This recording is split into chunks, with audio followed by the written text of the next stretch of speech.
Chapter 28, The Lieutenant's Office. Let's do it, gentlemen. Steve Lacey, the head of the Hothouse's shakedown crew, said as he opened the door to his cell in B cell house and led two of his men inside. Two inmates lived in the cell, but only one was there, asleep in the bottom bunk. Shakedown, Lacey announced. Oh man, the inmate grumbled, still groggy. Why you always picking on us? We ain't got nothing. Take a walk, Lacey ordered. The inmate got out of bed, slipped on some pants, and shuffled outside. Lacey and his crew, two guards, whom he nicknamed Foreskin and Peckerhead, began searching under the bunk, looking through the books on the cell's only shelf, peering underneath the sink and behind the mirror. It was their job to search the cells at random every day for contraband. They don't allow these in here anymore, said Foreskin, who had discovered several photographs of a woman clad only in panties in one of the inmates' photo albums. He slipped one of the pictures from his plastic cover. Hey, check this out, he said, holding up the photograph. Lacey and Peckerhead glanced at the snapshot, which showed a woman with her legs cupped under her breast. My tits, miss your lips, honest to God, that's what she's written on the back, Foreskin said. Must be his girlfriend, said Pecker. Yeah, quipped Foreskin. His wife's probably the fat broad with clothes on in these pictures. The two guards laughed. The Bureau doesn't allow naked pictures like that anymore, Foreskin repeated. But since he got them before the rule change, we won't take them. Here's something, Peckerhead said, tossing Lacey a playing card with numbers written on the edge. Got another, he added, this time producing a matchbook with numbers written inside.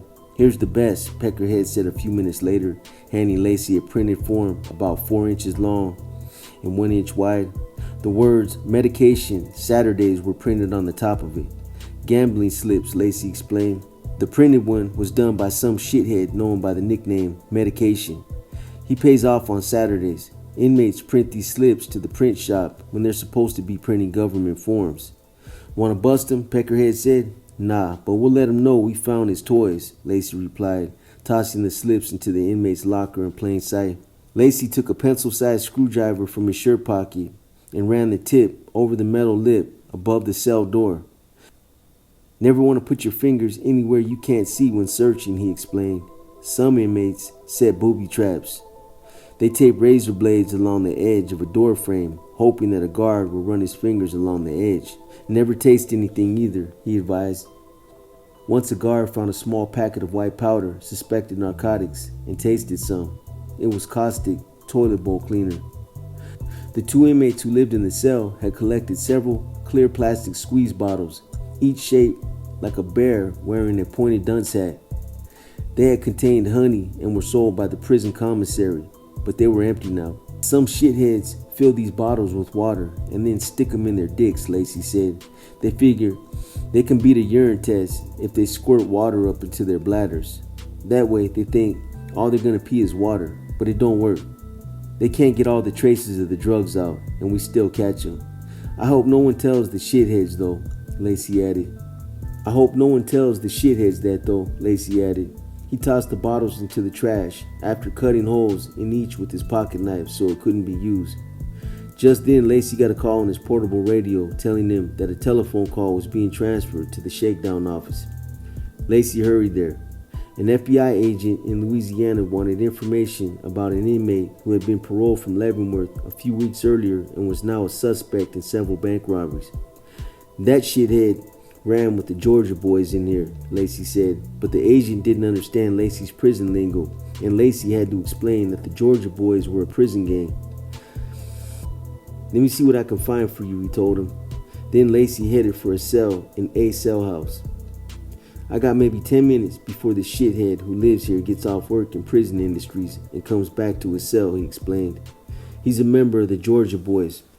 Lacey pulled a cardboard box from under the bunk, thumbed through several papers, and spotted an address book. He opened his shirt and slipped the book inside. Searching further, he examined the inmate's photograph album. Well, oh my, what do we have here, he said, removing a 5x7 inch picture that showed several inmates standing with their arms on one another's shoulders. It had been taken in the prison recreation room where convicts often posed with their buddies for souvenir photographs. I do believe this one, shithead, Lacey said, Pointing to one of the inmates in that picture is the bank robber that the FBI is looking for. He slipped the picture inside his shirt next to the address book, shoved the cardboard box back under the bunk, and hurried out of the cell to a copying machine located in the hallway near the lieutenant's office.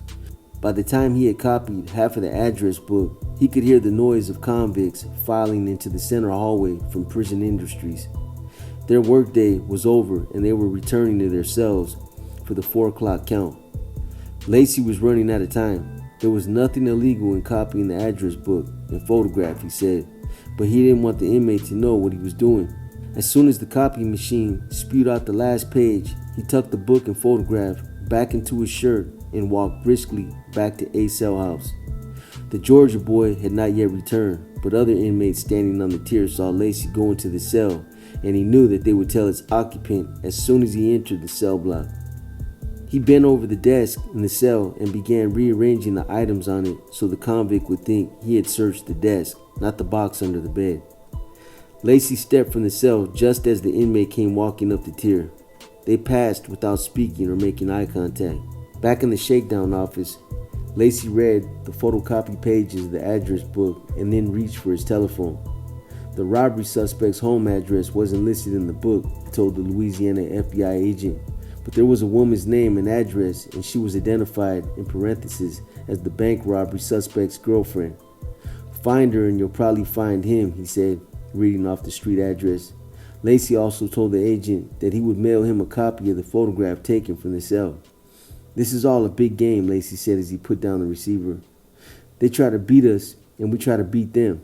Sometimes the shitheads win, and sometimes the good guys win. Looking down at his copy of the address book, Lacey added, "Today, the good guys won."